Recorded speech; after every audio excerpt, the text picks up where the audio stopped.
Қазақтың бірінің біріне қаскүнем болмағының, бірінің тілеуін бірі тілеспей тұғындының, рас сөзі аз болатындығының, қызметке таласқыш болатындығының, өздерінің жалқау болатындығының себебіне хамма ғаламға белгілі данышпандар әлдеқашан байқаған. Әрбір жалқау кісі қорқақ, қайратсыз тартады. Әрбір қайратсыз қорқақ мақтаншақ келеді. Әрбір мақтаншақ қорқан ақылсыз надан келеді. Әрбір ақылсыз надан арсыз келеді. Әрбір арсыз жалқаудан сұрамсақ өзі тойымсыз, өнерсіз, ешкімге достығы жоқ жандар шығады. Мұның бәрі төрт аяқты малды көбейтеміннен, басқа ойынның жоқтығынан, өзге егін, сауда, өнер, ғылым солар секілді нәрселерге салынса, бұлай болмас еді. Әрбір мал іздеген малым көп болса, өзімдікі де, балаларым да малды болса екен дейді.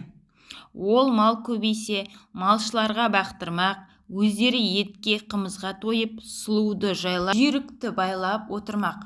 Қыстауы тарлық қылса, арызы жеткендік, сыйы өткендік, байлық қызметінен біреудің қыстауын сатып алмақ, ептеп алмақ, тартып алмақ. Ол қыстауынан айырылған және біреуге тиіспек, я болмаса орынсыздығынан елден кетпек. Әр қазақтың ойы осы. Осылар біріне бірі достық ойлай ала ма? Кедей көп болса, ақысы кем болар еді. Малдан айырылғандар көбейсе, қыстауы босар еді деп, мен ананы кедей болса екен деп, ол мені кедей болса екен деп, әуелде ішімізбен қас сағын әрі-беріден соң сыртымызға шықты. Жауластық, дауластық, партияластық, осындай қастарға өзім өтімді болсын, және де ептеп мал жиюға күшім жетімді болсын деп, қызметке болыстық, билікке таластық. Сонан соң не момынның баласы бөтен жаққа шығып, еңбек қылып мал іздемейді, егін сауданың керегі жоқ болады. Өз басын өзі осындай таласпенен кісі көбейтеміз деп жиғандардың бүгін біреуіне, ертең біреуіне кезекпен сатады да жүреді. Ұрылар тыйылмайды. Ел тыныш болса, оның ұрлығын ешкім сүйемес еді.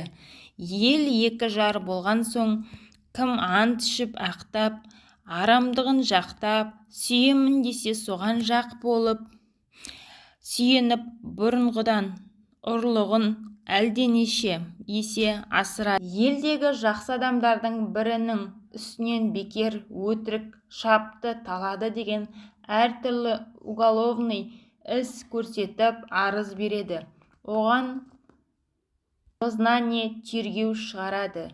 Өтірік көрмегенін көрдім деуші куәлар да әлдеқашан дайындап қойылған.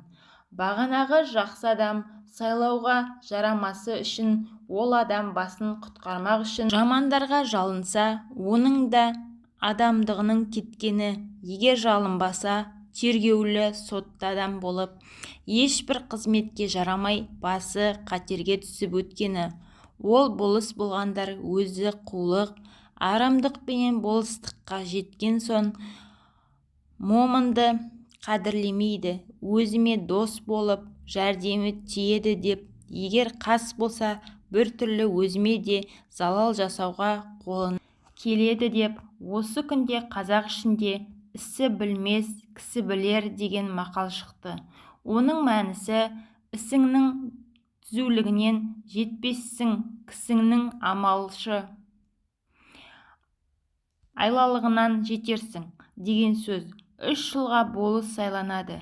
Әуелгі жылы сені біз сайламадық па деп елдің ұлданғандығымен күні өтеді. Екінші жылы сайлау жақындап қалып, тағы болыс болып қалуға болар ма екен деп күні өтеді.